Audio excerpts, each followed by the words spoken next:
Assalamualaikum warahmatullahi wabarakatuh. Alhamdulillahi rabbil alamin.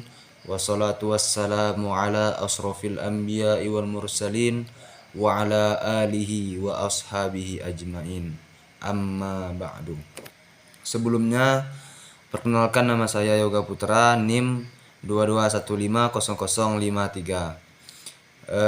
Langsung saja tanpa memperpanjang lagi mukadimah, bahwasanya pada pembuatan video kali ini saya ingin membahas tentang makalah yang dibuat oleh saudara Habib Prananda Andi, yaitu yang mana makalah yang dibuat oleh saudara Habib Prananda Andi tersebut membahas tentang tafsir Al-Manar, yang mana setelah saya pahami daripada isi makalah yang dibuat oleh beliau, dan setelah saya pahami dan saya tangkap bahwasanya makalah ini menguraikan sejarah lahirnya tafsir Al-Manar yang digagas oleh Muhammad Abduh dan dilanjutkan oleh muridnya, yaitu Muhammad Rashid Ridho. Tafsir ini muncul pada masa kemunduran Islam abad ke-19 ketika dunia Islam berada di bawah kolonialisme Barat, yang mana pada saat itu sedang mengalami krisis moral, sosial, dan intelektual. Kondisi tersebut mendorong munculnya kebutuhan akan pembaharuan pemikiran keagamaan yang mampu menghubungkan ajaran Al-Quran dengan perkembangan zaman.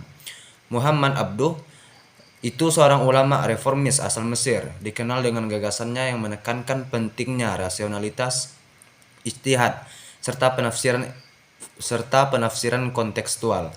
Ia berusaha menghidupkan kembali semangat pembaharuan dalam memahami Al-Quran agar umat Islam tidak terjebak dalam stagnasi. Abduh memandang bahwa Al-Quran bukan sekadar bacaan ritual, tetapi sumber hidayah yang harus dipahami secara mendalam untuk menjawab persoalan nyata umat. Pemikirannya banyak dipengaruhi oleh Jamaluddin Al-Afghani yang menekankan kebangkitan Islam melalui ilmu dan kesadaran politik. Muridnya, yaitu Muhammad Rashid Ridho, melanjutkan warisan tersebut dengan mendirikan majalah Al-Manar tahun 1898 yang berfungsi sebagai wadah dakwah, kritik sosial, dan publikasi penafsiran Al-Quran. Ridho menyusun tafsir Al-Manar berdasarkan kuliah-kuliah dan tafsir Abduh, lalu mengembangkannya secara sistematis. Tafsir ini selesai hingga surah Yusuf dan menjadi salah satu karya tafsir paling berpengaruh di dunia Islam modern. Dari segi metode, tafsir Al-Manar menggunakan metode tahlili, yaitu yang sering kita sebut sebagai metode analitis, yaitu menafsirkan ayat-ayat demi ayat secara terperinci, kemudian dipadukan dengan tafsir bil al-ra'yi, rasional istihadi. Corak yang dominan adalah adabi istimai, yaitu sastra dan sosial kemasyarakatan, sehingga tafsir ini sangat relevan untuk menjawab masalah umat. Selain itu, tafsir ini juga menolak riwayat-riwayat lemah dan cerita Israiliyat yang tidak sahih, menekankan fungsi Al-Quran sebagai petunjuk hidup, serta menggunakan bahasa yang mudah dipahami masyarakat umum. Ciri khas penting lain adalah keterbukaannya terhadap disiplin ilmu modern. Rashid Ridho sering memadukan penafsiran ayat dengan ilmu pengetahuan, sejarah, dan realitas sosial. Tafsir ini juga tidak terikat pada mazhab tertentu, sehingga lebih fleksibel dalam memberikan solusi terhadap persoalan kontemporer umat. Secara substansial, tafsir Al-Manar bukan hanya kitab tafsir, tetapi juga media reformasi sosial dan intelektual.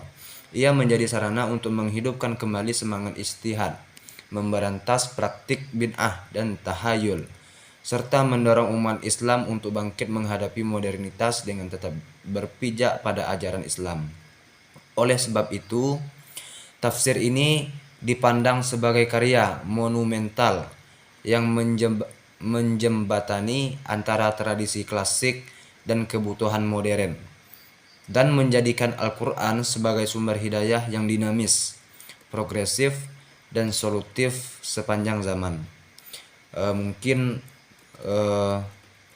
sedikit yang dapat saya tangkap daripada makalah Habib, yang mana semua yang saya paparkan tadi itu merupakan intisari daripada isi makalah dari saudara Habib Prananda Andi.